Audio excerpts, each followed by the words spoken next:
Here I have BLUBOO Maya, and today I'm going to show you how to enter factory mode on this device. So first of all, what you have to do is to turn it off by holding power key. Then you tap on power off. OK.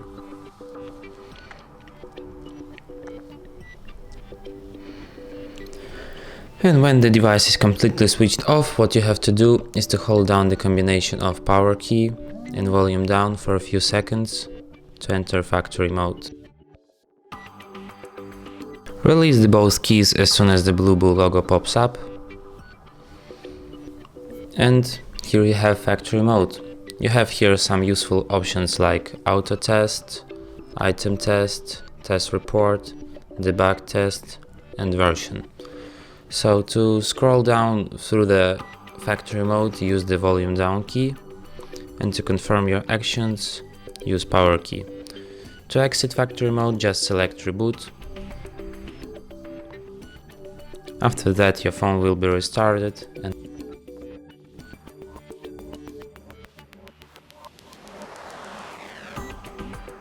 So thanks for watching. If you find this tutorial useful, don't forget to hit that like button and subscribe to our channel.